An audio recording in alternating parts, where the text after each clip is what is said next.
Here's a reframe that might rescue something you're working on right now. We assume the beginning is the hard part, the blank page, the first step, getting started. And often it is. But for a huge number of things, the truly dangerous moment isn't the start at all. It's the almost done, the 90%. The point where the thing is nearly finished, and for reasons we barely understand, we ruin it, rushing the ending, or anxiously tearing at what's nearly complete, or polishing it past perfect and back into a mess. Most things that fail don't fail at the starting line. They fail at 90%, at the hands of the very person who made them, who couldn't quite leave them alone. Tonight the sky is at exactly that stage. The moon is a waxing gibbous, August 22nd, 2026, about 69% lit, bright, swelling, close to full. And the sun sits in gate 29, line 6, the role model, the mature one who knows how to bring a commitment gently home. So this is your moon letter about the danger of almost done, and how to finish without wrecking what you've built. Let's open it. The moon tonight is a waxing gibbous, about 69% lit, well past halfway, clearly bright, unmistakably close to full now. She's in the refining stretch of her cycle. The big structural growth is behind her, and what's left is the final filling in, the last curve of shadow steadily giving way to light. And watch how she handles being this close. She doesn't panic at nearly done and rush to full a night early. She doesn't get anxious about finishing and start dimming herself back down to redo the work. And she certainly doesn't tear apart the 69% she's already built in some frantic bid to make it perfect. She simply keeps refining, adding the last light, gently at the same steady pace that got her here, trusting that full will arrive right on time if she just keeps doing the quiet, final work without wrecking what's done. She's showing you the rarest skill there is: how to finish, how to be almost complete and stay calm, steady, and gentle with the thing, refining it home instead of sabotaging it at the last moment. The energy tonight is the charged, restless feeling of almost there. Waxing gibbous energy is bright and building, full of anticipation for the completion that's coming, and that anticipation is a double-edged thing. Used well, it's the focus and care that brings a thing beautifully home. Used badly, it curdles into the impatience that rushes the ending, or the anxiety that can't stop reopening what's finished, or the perfectionism that mistakes the nearly done for the not good enough. You may feel this tonight as a kind of itch, the urge to do something to the almost finished thing, to keep touching it, to not quite let it be complete. The wisdom in tonight's energy is to channel that charge into gentle refinement and then into the hardest move of all, stopping. To use the anticipation as fuel for finishing well, not for endless tinkering. The gibbous moon's energy is entirely aimed at completion, but completion reached gently, at pace, without violence, to what's already there. Tonight, let your almost done energy make the thing better with a light touch, and then let it be done. In human design, the sun is in gate 29, line 6. Gate 29 is the gate of commitment, of seeing a yes all the way through. And line 6 is its most mature expression, the role model, the objective observer, the one who has been through the full cycle enough times to have earned real wisdom about it. Line 6 has a particular relationship with completion. Having lived through many commitments start to finish, it understands the whole arc, including the treacherous end, where enthusiasm has faded and the temptation to either abandon or overwork is strongest. The mature line 6 knows that finishing well is its own distinct skill, separate from starting well or persevering through the middle. It knows when a thing is genuinely complete, and it has the settled, unanxious confidence to call it done and let it stand, rather than tinkering out of fear or bailing out of boredom. This is exactly the energy the almost full moon needs. So tonight, Gate 29 line 6 offers you the perspective of someone who has finished many things and learned how. The calm to recognize when the work is essentially complete, the discipline to make only the final refinements that truly matter, and the maturity to stop, to let a good, finished thing be good and finished, without sabotaging it in the last stretch out of impatience, anxiety, or the endless chase after a perfect that doesn't exist. So let's understand why we sabotage things right before the finish. Because the pattern is real, it's common, and each version of it has a different antidote. The first saboteur is impatience. We're so close that we rush, and the rushing makes us sloppy exactly where care matters most. The end is in sight, we want it over, and we start cutting corners in the final stretch, hurrying the last details that, ironically, are often the ones people notice most. The excitement of nearly done becomes carelessness, and a thing that was 90% excellent gets a finish that undercuts all the good work before it. The second saboteur is anxiety, specifically the fear of finishing. This one is subtler and stranger. Finishing means the thing is out of your hands. It means judgment, exposure, the end of the safe in-progress state where it can still be anything. So some part of us, afraid of that, keeps the thing perpetually almost done.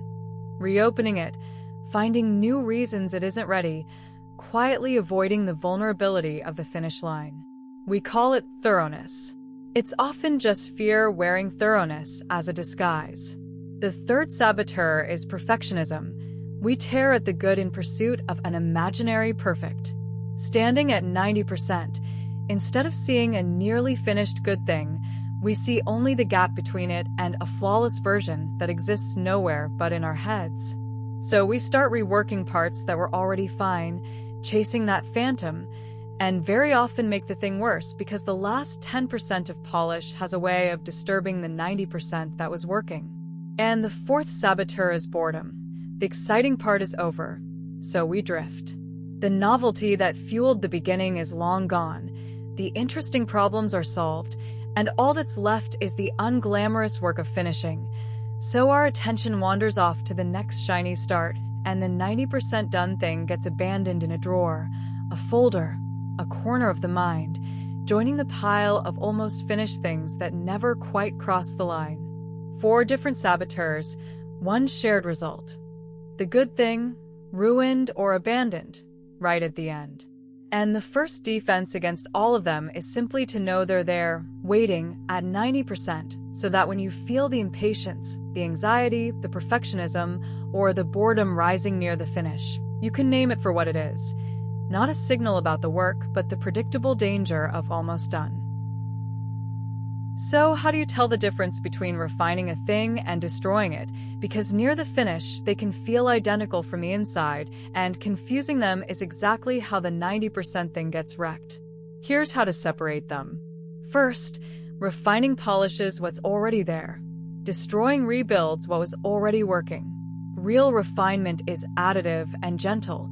It takes something that functions and makes it a little cleaner, a little clearer, a little more finished. Destruction masquerading as improvement does the opposite. It reopens settled decisions, rips out working parts, and starts remaking foundations that were fine. If you find yourself not polishing the surface but tearing back into the structure, that's not refinement. That's the sabotage, dressed up as diligence. Second, refining has a natural stopping point. Tinkering is infinite. Genuine refinement moves toward done. Each pass leaves less to do, and you can feel the thing converging on complete. Endless tinkering has no such endpoint. It just circles, because its real purpose isn't to finish the work, but to avoid finishing it. If your adjustments are converging, you're refining. If they never seem to bring you closer to done, you've stopped improving the thing and started using it to avoid the finish line. Third, the honest question to ask yourself directly. Am I actually improving this, or am I just afraid to call it done? Sit with that one. Most of the destructive late-stage tinkering doesn't survive an honest answer. When you genuinely check whether your next change makes the thing better or merely delays its completion, you usually already know, and the knowing is enough to stop. And fourth, remember the physics of the last 10%. It needs a light touch, not a heavy hand. The final stretch of anything is delicate, big, Forceful moves at 90% tend to break more than they fix because the thing is nearly settled and heavy intervention disturbs the settling. The finish is a place for small, precise, gentle adjustments, the fine brush, not the sledgehammer. When you feel yourself reaching for the heavy hand at the very end, that's almost always the saboteur. Set it down. Pick up the fine brush. Make the few small touches that truly finish the thing, and then, this is the whole art, stop. So how do you actually finish gently, bring the almost done thing home without wrecking it? For moves. First, name what done actually looks like before you do any more work. Most late-stage sabotage happens because done was never defined, so there's no line to reach, and the work just continues forever. Fix that first. Decide concretely what finished means for this thing, what has to be true for it to be genuinely complete and good enough. Once there's a real definition of done, you can see how close you are, and you can tell the difference between work that reaches the line and tinkering that wanders past it. Second, protect the parts that already work. Refuse to reopen them. Draw a quiet fence around the elements of the thing that are settled and good, and treat them as closed. So much destruction at the finish comes from relitigating decisions that were already made well. Unless a working part is genuinely broken, leave it alone.